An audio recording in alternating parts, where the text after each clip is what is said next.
My name is Arthur Hayes. I'm 74 years old, and a week ago, I buried my only son, Michael. The air that day was cold enough to sting my lungs, but the pain in my chest had nothing to do with the weather. I had already buried my wife 10 years earlier, and I thought I understood loss. I thought I knew how to carry grief like an old friend who never leaves.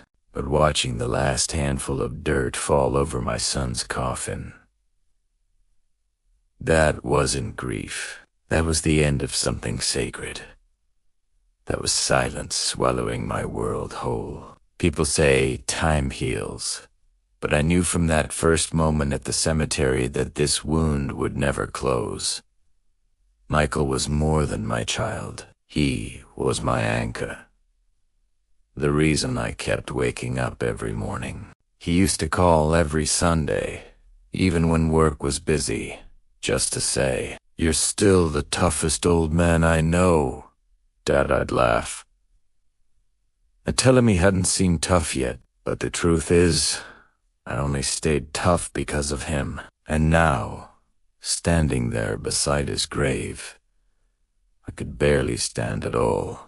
I wasn't alone, though. His wife, my daughter-in-law, Elaine, stood near the headstone, perfectly composed. Her black designer dress was spotless, her sunglasses hiding whatever emotion might have been left in her. I'd always known she had a sharp tongue and a cold edge, but that day, her coldness felt cruel. When I started to cry, quietly at first, she leaned closer to me and whispered, "Arthur, please stop crying. You're embarrassing everyone." Those 6 words burned themselves into my soul. They weren't just unkind. They were heartless. I looked at her, hoping she didn't mean it, hoping maybe grief had twisted her into someone I didn't recognize. But she didn't take the words back. She just straightened her shoulders, stared ahead, and acted as if she had done tea just cut through the heart of an old man burying his child. In that moment, something died inside me. Something softer than pride and deeper than anger. I'd treated that woman like my own daughter. When Michael married her, I gave them part of my savings for their first home. I even walked her down the aisle because her own father couldn't make it. I'd cooked for them, helped with repairs, and looked after her when she fell ill a few winters ago. I thought we were family, but as I stood there, her cold whisper still echoing in my ears, I realized I had been a fool. Sometimes the person you welcome as family is the first to push you out the door when grief walks in. After the funeral, I tried to stay calm. I told myself people say things they don't mean when they're hurting. So, I waited until most of the guests had gone, then asked Elaine if I could stay a few nights at their house just long enough to sort through Michael's things before heading home. She didn't even hesitate. "You're not staying here, Arthur," she said. "Michael's gone.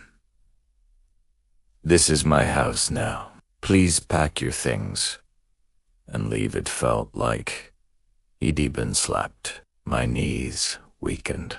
I wanted to ask why, but her tone told me I didn't need to. The warmth in her voice, the one she used to use when she called me Dad, was gone, replaced by something cold, sharp, and final.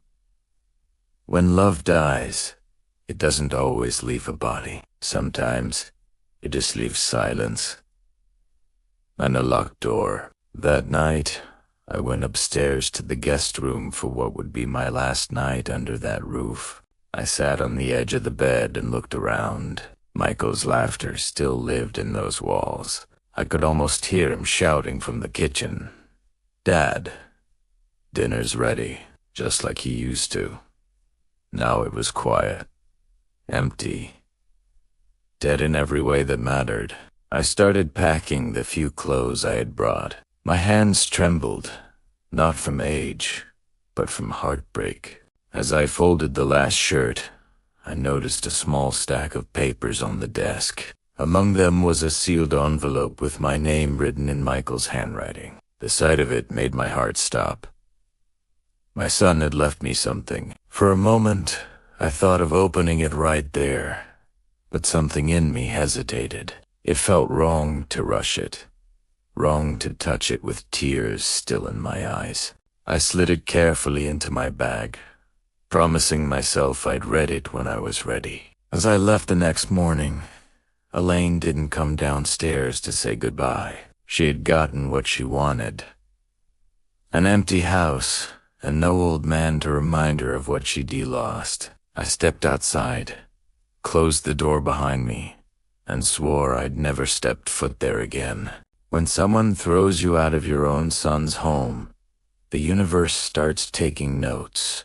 I returned to my quiet cottage by the lake, a place that now felt too large and too quiet. For 2 days, I didn't eat.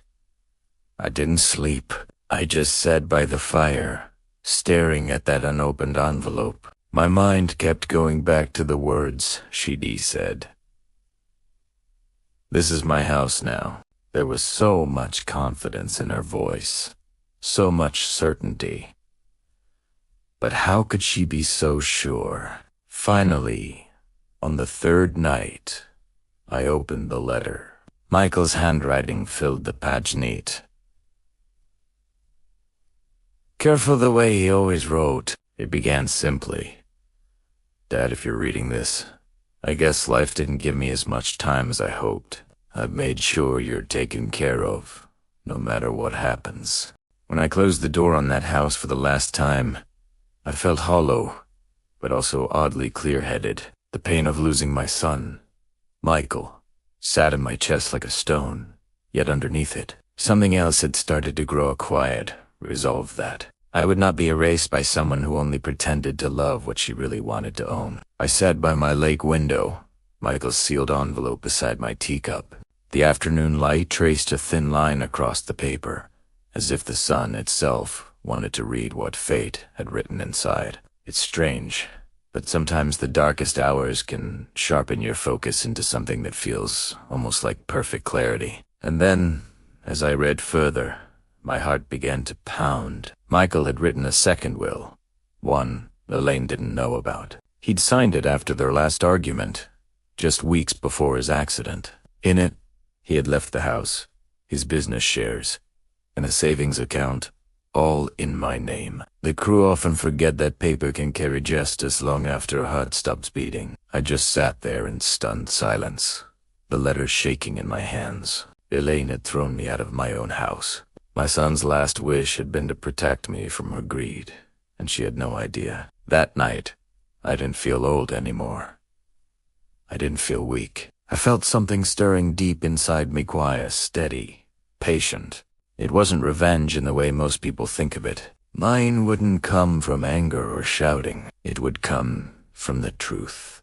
And when the truth is on your side, revenge doesn't need a weapon. It just needs time. The first call I made was to a lawyer I'd known for decades. Margaret.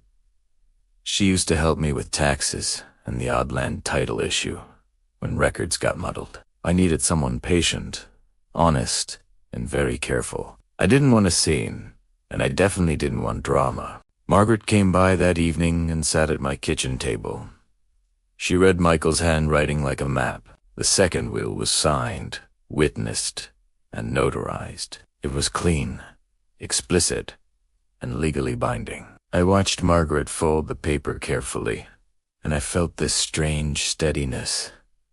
The law was on my side now. When truth wears a legal coat, it doesn't have to shout. It just gets filed. We moved slowly and deliberately. The will had been lodged with the county 2 weeks after Michael signed it. Margaret confirmed everything was in order. Elaine had never known about it because Michael had kept it close. He hadn't wanted to argue that close to the end. That secrecy was deliberate and kind. It meant Michael had been thinking of protecting me even when words between them were sharp. That thought gave me a kind of warmth I hadn't allowed myself to feel since the funeral. I told Margaret I wanted probate opened quietly and professionally. No headlines, no leaks. She nodded and wrote down her instructions. Contact the executor, request a standing, serve notices. It was the language of measured justice. When you let paperwork carry the weight, people listen longer than they shout. Over the next few days, I kept to my routine to avoid any suspicion. I walked to the corner store at dawn. I fed the ducks at the lake. I cut the dry ends off the roses my Helen used to love. On the phone, I answered Margaret's updates with a calm voice, arranging meetings, double-checking dates, and signing a few forms. Meanwhile, Elaine played her part in the town's small theater of grief, accepting casseroles, visiting friends, taking sympathy calls. No one suspected a thing, and that was the whole point. Justice was quietly assembling itself, while the world just kept breathing, completely oblivious. The best plans are the ones people never even see being made. One afternoon, a neighbor I'd known since my boy's Little League days came by with a casserole and that kind of awkward sympathy that smells like pity. I thanked him and walked him to the gate, answering the same questions about the funeral and whether I was eating properly. He left with a pat on my arm and a polite promise to check in.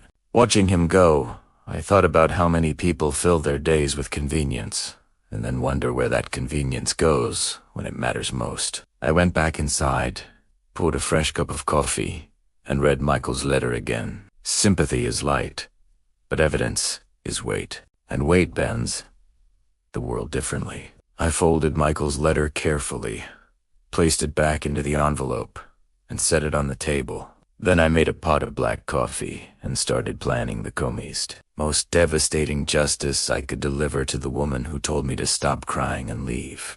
Following my lawyer Margaret's advice, I began getting my affairs in order while the probate process quietly started. She was brilliant, suggesting I consolidate my accounts, double-check that all my beneficiary designations lined up with my will, and even draft a simple press statement. You see, I'm a private person, but whispers of money and property have a way of making people curious. So, I did what any careful person would do. I organized everything. I created a file, sorted every document, and gave my bank clear instructions for any notices related to the probate. Everything was neat, deliberate. I have to admit, I slept better knowing that a steady, professional hand had set things in motion. For a man who refuses to be dragged into drama, order is the best armor. Of course, in a small town, news travels faster than I ever expected. It wasn't long before a cousin of Elaine's called me one evening. Her voice was just a little too smooth, her surprise a little too real. "Arthur," she began, "we heard there might be some issues with the estate," as if we were just two neighbors gossiping over the fence. I kept my response plain and simple. I told her that if she wanted details, she should speak directly with Margaret, my lawyer. I've learned that the less you say, the less room there is for people to twist your words. People will always prefer the story that suits them, and the truth often gets in the way of that comfort. I could almost hear her breath catch when I mentioned that the will had already been properly arranged. The line went silent for a long, tense minute. When others start shattering, let the law be the one language they can't manipulate. During that month of waiting, I allowed myself a small, very personal project. I started photographing Michael's old coins and the letters he'd written. I placed them carefully in a box, adding little notes explaining what they meant to us. These memories were just as important to me as any property. But as I took each photograph, I was reminded of another, more painful truth. Each picture was proof that this house was the place that still smelled of our shared dinners and echoed with his laughter had, by Michael's own specific instruction, been willed to me. It was not going to the woman who seemed to think that an empty chair at the table automatically made her the owner. I labeled everything, numbered each item, and wrote down the dates, knowing that these records would be my evidence if the truth ever needed defending. Remembering is its own form of record-keeping, and records will always outlast excuses. Then, one morning, the call I'd been expecting finally came. It was Elaine's attorney. Her voice was flat, urgent. They had just discovered the second will during probate's initial reading, and Tay wary, to put it mildly, rattled. I listened quietly as she asked me a series of questions that Margaret and I had already anticipated and answered. "We want to contest," the attorney said, her voice laced with that sharp, professional edge. "We believe the document is the result of duress or ... confusion." A soft laugh escaped me, surprising even myself. "You'll find no such thing," I replied calmly. Michael signed that will with perfect clarity. He was very, very clear about who he loved and who he trusted.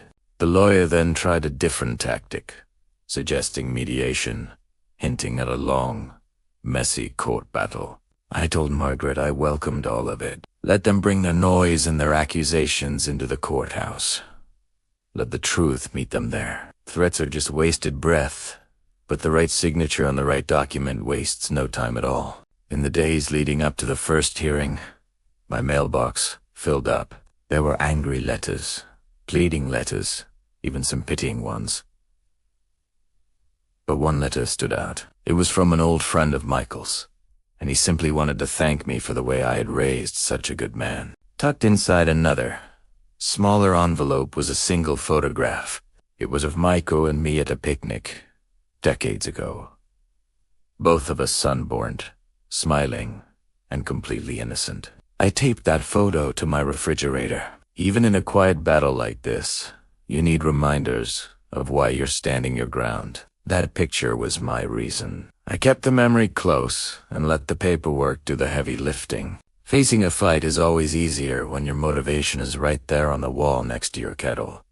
Something you see every single day. The hearing itself was surprisingly calm, almost polite as legal proceedings often are, right? Up until the moment they're not. Elaine sat beside her lawyer, wearing dark sunglasses she refused to take off. Her mascara smudged beneath them. She barely spoke, and when she did, her voice trembled not from sorrow, but from the sheer strain of maintaining the fiction she had so carefully constructed. Her lawyer argued about legal nuances, questioned my presence in Michael's life, and insinuated all sorts of selfish motives. But then Margaret stood up and spoke for me. Her voice was soft, but every word was precise and powerful. Finally, the judge read the will aloud. It was clean, clear, signed, and witnessed. I still remember the sound of my own name being read in that quiet room. It felt like someone was speaking kindly into a crowded space. The judge's gavel wasn't dramatic like in the movies. It was just a simple, final sound.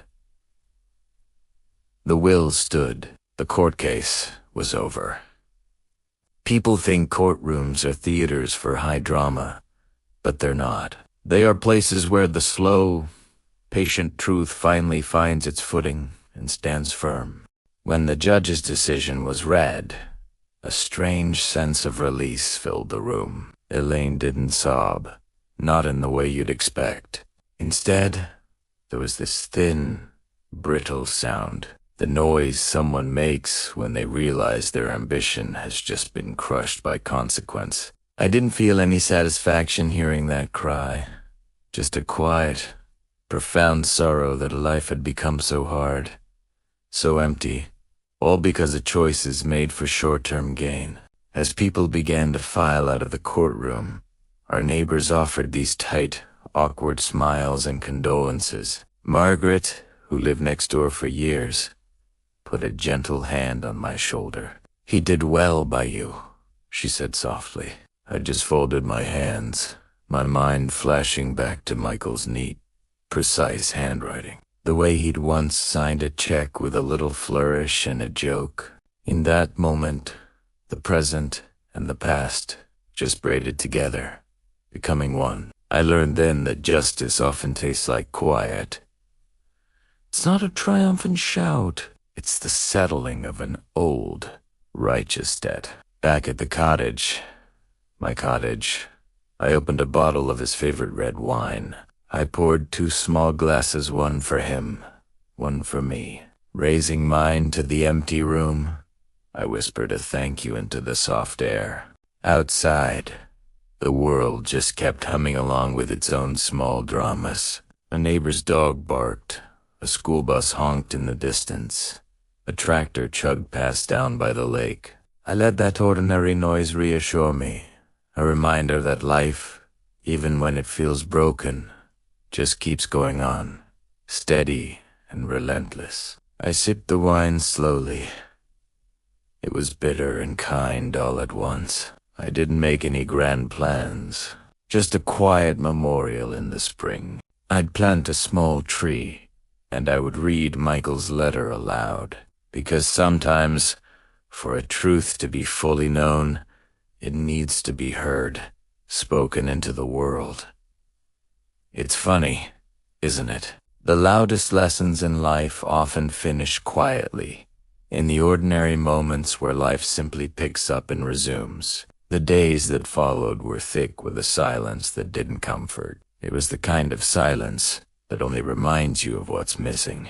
My little house by the lake had always been peaceful, but now it felt hollow, cavernous. Every echo of my own footsteps felt heavier, and every creak of the floorboards sounded like a question I had no idea how to answer. I'd wake up before dawn, sit at the kitchen table with my coffee, and place Michael's letter beside my cup. I'd trace his familiar handwriting with my trembling fingers. I must have read that letter 100 times. Each word cut a little deeper, and each line was a stark reminder that my son had known exactly what kind of woman he'd be married. You see, the cruelest part of betrayal isn't the act itself. It's the slow, dawning realization that they'd planned for your pain long before it ever happened. Michael had always been a man of foresight. He built things to last: his business, his friendships, and as I was now learning, even his father's safety net. That letter, as simple and quiet as it was, became my anchor in a stormy sea. It reminded me that even in death, my son was still looking out for me. It was proof that truth, no matter how long it's buried, always finds its way to the surface. But Elaine, she really thought she'd buried it all. She thought she'd buried not just my son, but every single trace of his legacy, too. I remember sitting by the window one night, just staring at the moon's reflection shimmering on the lake. I wondered what she was doing at that very moment.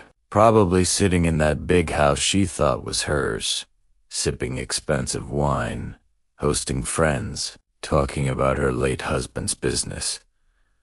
The thought made something tighten inside me. It wasn't rage. It wasn't even hatred. It was something much colder, much clearer. It was purpose.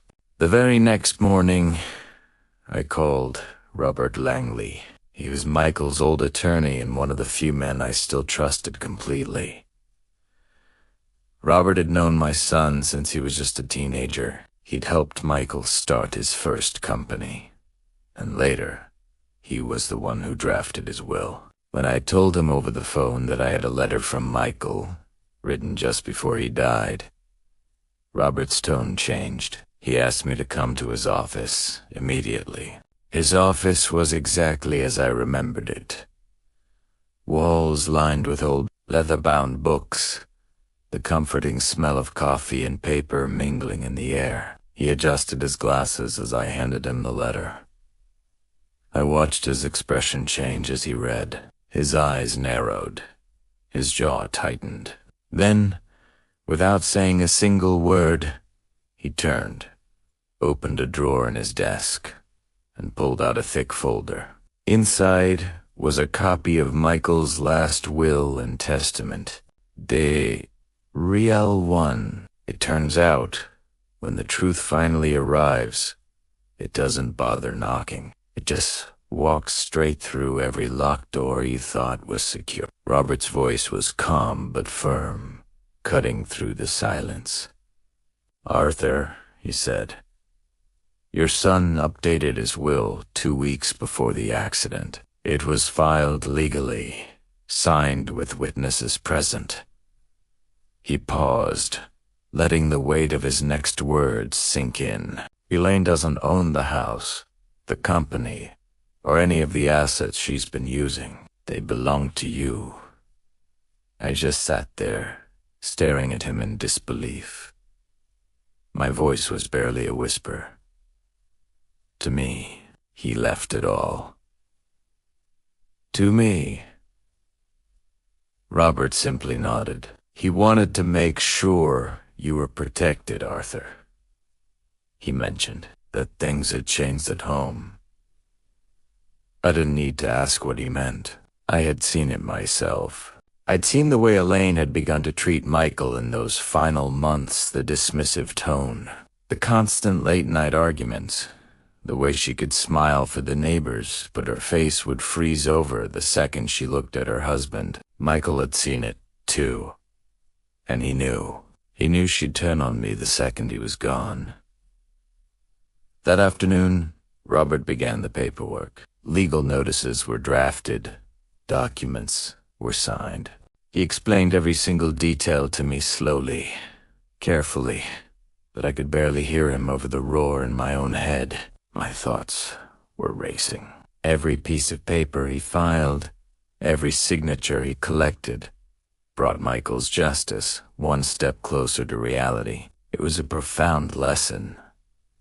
Sometimes, revenge doesn't come from a place of hate. It comes from a love that simply refuses to be forgotten. We filed the claim quietly. There was no fanfare, no dramatic confrontation. The banks were notified. The property registrar was contacted, and within 72 hours, everything Elaine had been clinging to so desperately began to crumble right beneath her. I didn't have to raise my voice. I didn't have to confront her. The truth was already moving like a silent, unstoppable tide, and she was about to be swept away by it. I remember asking Robert, should I tell her? Should I warn her? He gave me this slow, measured look over his glasses and said, no. Let her find out the way she treated you. Cold and unexpected. And he was right, because sometimes the loudest payback isn't a shout. It's the deafening silence that's backed by a signature. So I went home and waited. For the next few days, I found myself doing all the little things Michael used to love. I polished his old fishing rods until they gleamed, cleaned the porch swing he'd built for his mother, and watered the rose bushes that still bloomed right outside my window. For the first time in months, the heavy air around me started to feel a little lighter. Justice, I realized, wasn't about anger or shouting anymore. It was about patience. Every evening, I'd sit by the fire and think about how Elaine had told me to pack my bags and leave, and I'd smile, just a little, knowing how those words were about to come back to haunt her, because very soon it would be her turn to pack. She thought she had buried her past, but she didn't realize the past still held the deed to her future. 3 long weeks went by before I heard anything. I wasn't planning on checking in, but the universe has a funny way of delivering updates right when the time is right. One cold January morning, my phone rang with a number I didn't recognize. When I answered, there was just silence at first, then a sharp intake of breath. It was Elaine. Her voice, which was once so confident and commanding, now trembled. "Arthur," she said quietly, "we need to talk." For a moment, I just listened to her breathing on the other end. I could almost picture her, sitting at the kitchen table, my kitchen table, staring at the stack of documents Robert must have sent her by now. She cleared her throat and said, I think there's been a mistake. They're saying the house isn't in my name. The bank froze the account. The lawyer says everything's been transferred to you. That can't be right, can it? You know, the sound of arrogance turning into fear is the sweetest music a wounded heart can hear. I leaned back in my chair, just letting her words hang in the air like smoke. There was a time I would have comforted her. I would have told her not to worry, that we'd figure it out together. But not this time. This time, I had learned my lesson. There's no mistake, I said, my voice completely calm. Michael made sure everything was taken care of. She went quiet. Then came the first crack in her voice. You knew. Yes, I replied. I found his letter. Her breath caught. You mean he didn't trust me? I almost laughed, but there was no joy in it. He told the grieving father to stop crying and leave his son's home. Tell me, Elaine, would you have trusted you? When cruelty meets its own reflection in the mirror of truth, it never recognizes its own face. The line went dead. She hung up. I didn't call back. I didn't need to, because from that day forward, everything began unraveling for her, all on its own. Robert called me later that afternoon to give me an update. It's all official, Arthur. The assets are yours. The company shares, too. You're now the legal owner of everything your son left behind. I thanked him quietly, though words felt so small compared to the feeling inside me. It wasn't triumph, it was peace. Justice didn't need to roar, it whispered. But peace is rarely that simple. A few days later, I got another call, this time from one of Michael's old business partners. He told me that Elaine had tried to sell off some of Michael's remaining equipment and office furniture, claiming she was the rightful owner. But the moment she produced that outdated will, they refused to proceed. Robert had already filed the updated one publicly. You see, the greedy never notice when the ground beneath them starts to crack. They only notice when they've already fallen. Soon enough, word started spreading. Elaine's tone shifted from pride to pure panic. She started sending me messages, long ones, filled with apologies and explanations. She said she was just overwhelmed. That grief had made her say things she didn't mean.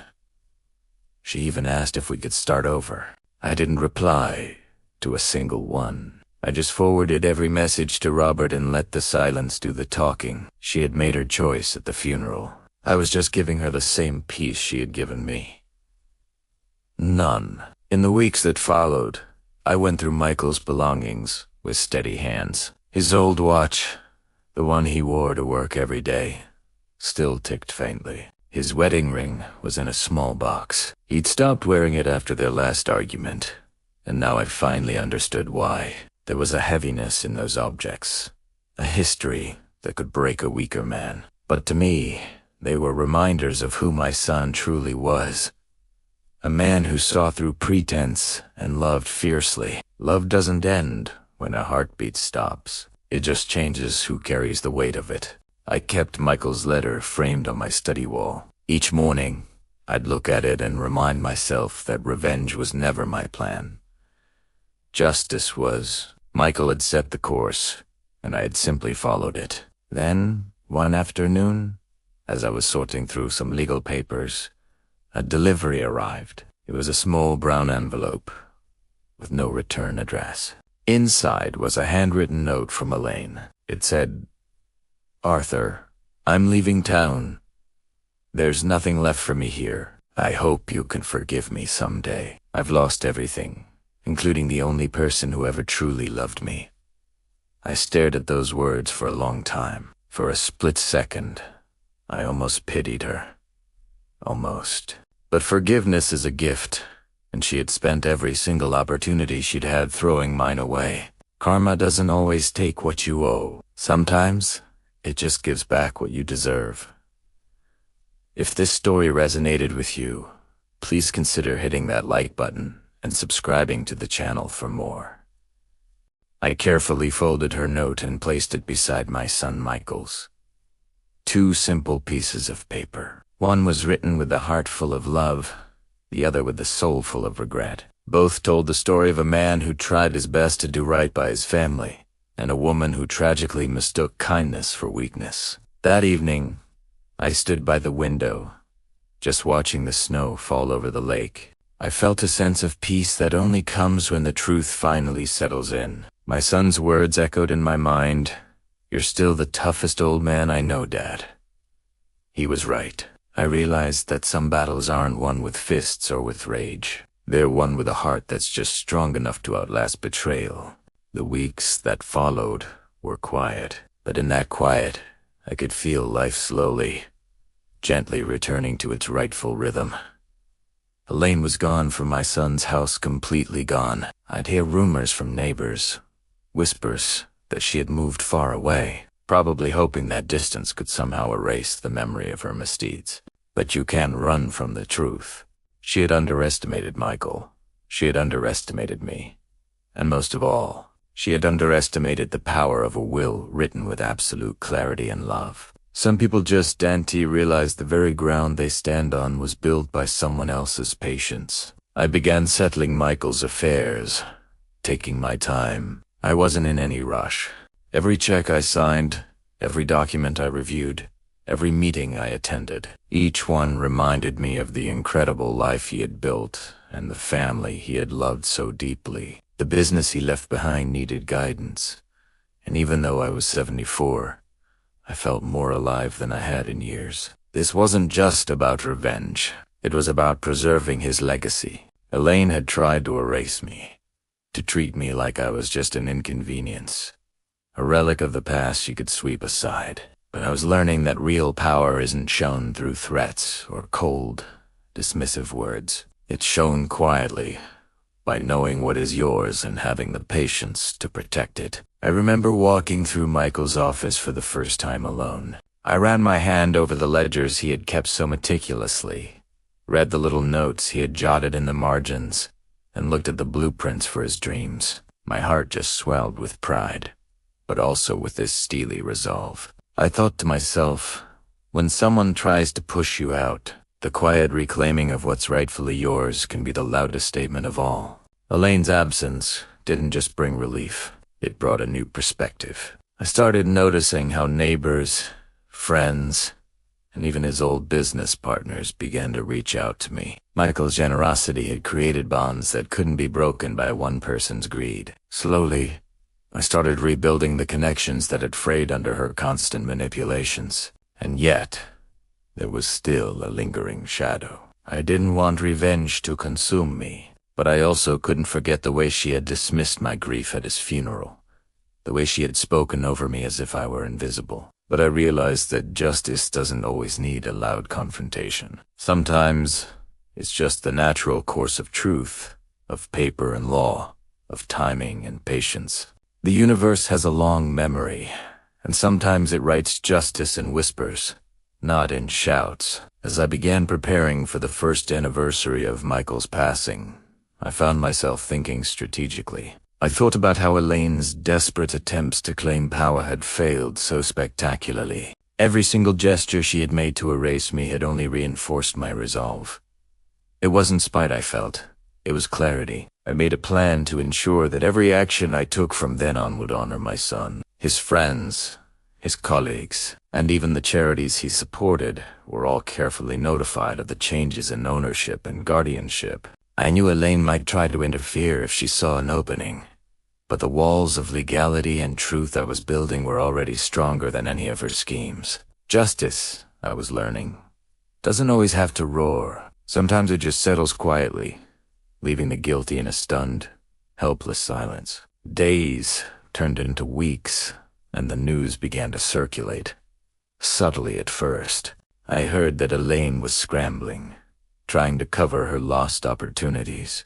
The beautiful house she had coveted was now firmly and legally in my hands. The accounts she had hoped to access were completely untouchable. Even her attempts to salvage Michael's business contacts failed, because the people who had known my son trusted the documents and the legacy he left behind, not her. I felt a sense of calm I hadn't felt in what seemed like a lifetime. This wasn't revenge in its loudest, angriest form, but it was the most satisfying kind of victory, built not on anger, but on patience, integrity, and a father's love for a son he had lost far too soon. I guess sometimes the strongest comeback doesn't need to shout. It simply continues where you left off, but stronger than ever before. By the time the winter finally melted into spring, Elaine's presence was nothing more than a memory. Michael's home, felt alive again. Not with grief, but with the warmth of truth and the quiet resilience of someone who had endured betrayal and come out the other side intact. The house, which had once been a symbol of intrusion and cruelty, was now my sanctuary. It was a testament to patience, foresight, and an unwavering love. After Michael's funeral, I knew a direct fight with Elaine would be a mistake. She thought her power play at the service would secure her control over everything he left behind. She underestimated me. She didn't understand that true strength isn't about loud arguments. It's about quiet, deliberate action. Patience, I've learned, can be the sharpest weapon of all. My first move wasn't to confront her. It was to build the foundation of truth. I started contacting Michael's business partners, his bankers, and his closest friends. In every call, I kept my voice calm and steady.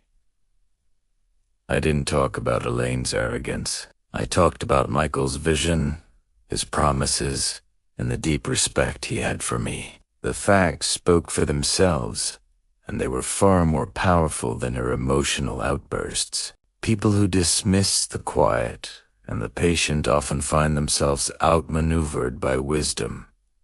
They never see it coming. Next, I spent time in Michael's home. It wasn't just a house. It was a testament to his life. Every book on the shelf, every tool in his workshop, every photograph on the wall held a piece of him. Elaine saw these things as possessions to be claimed.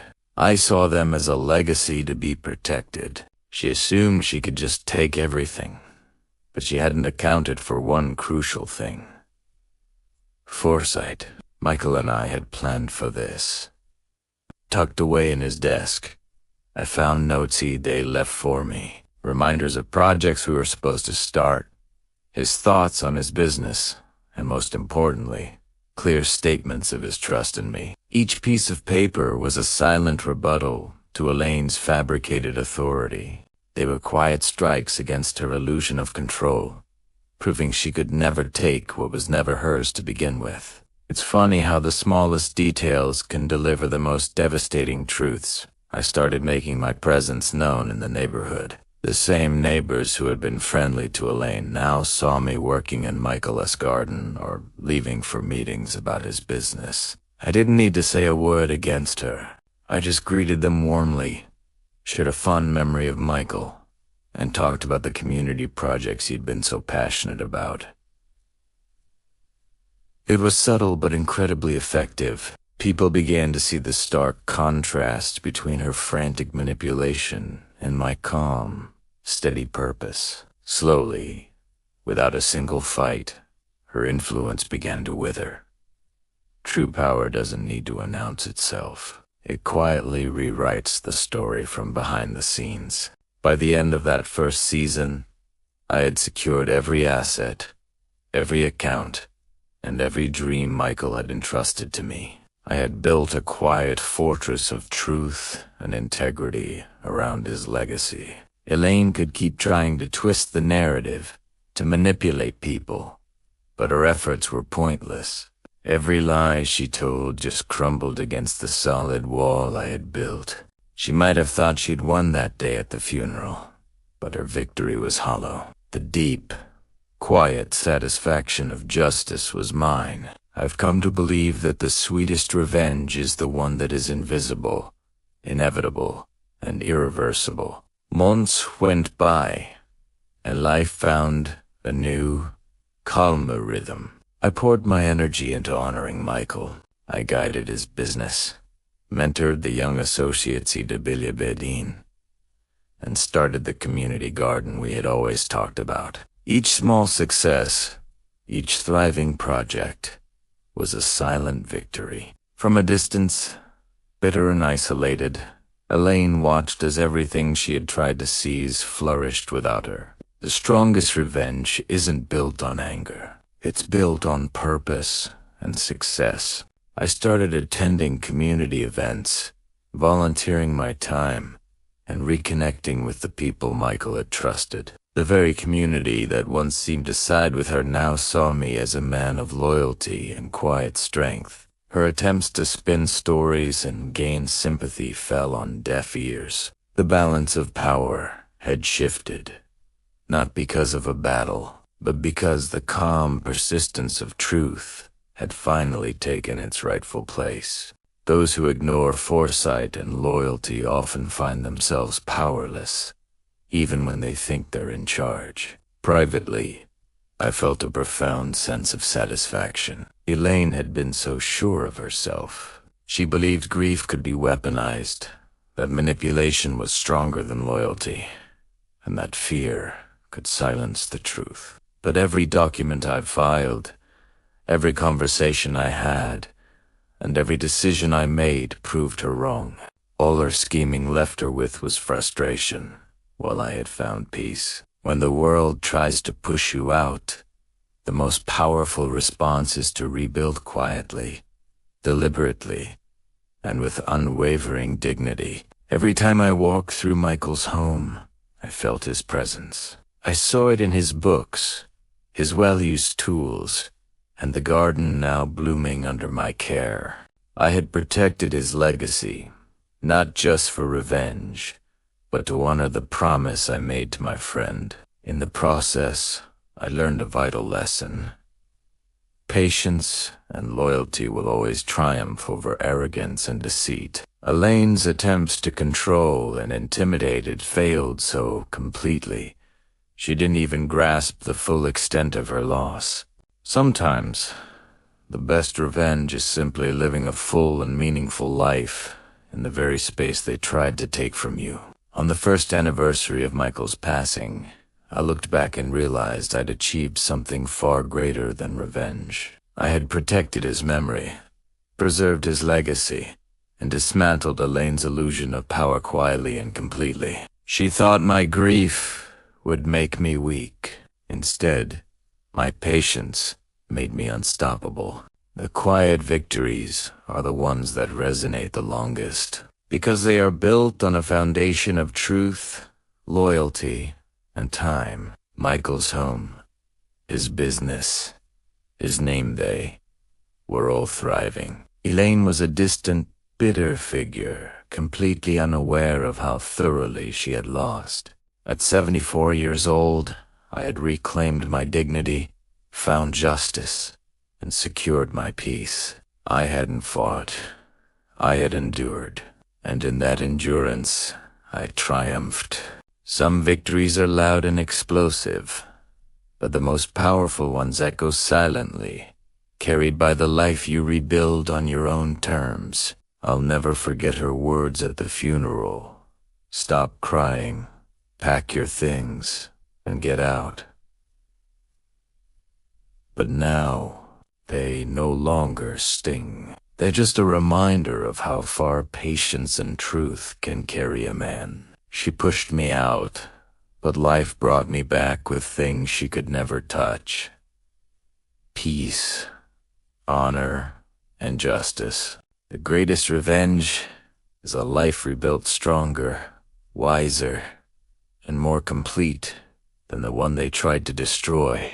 Thank you for listening to my story. If it resonated with you, please consider liking this video and subscribing for more. It means a lot.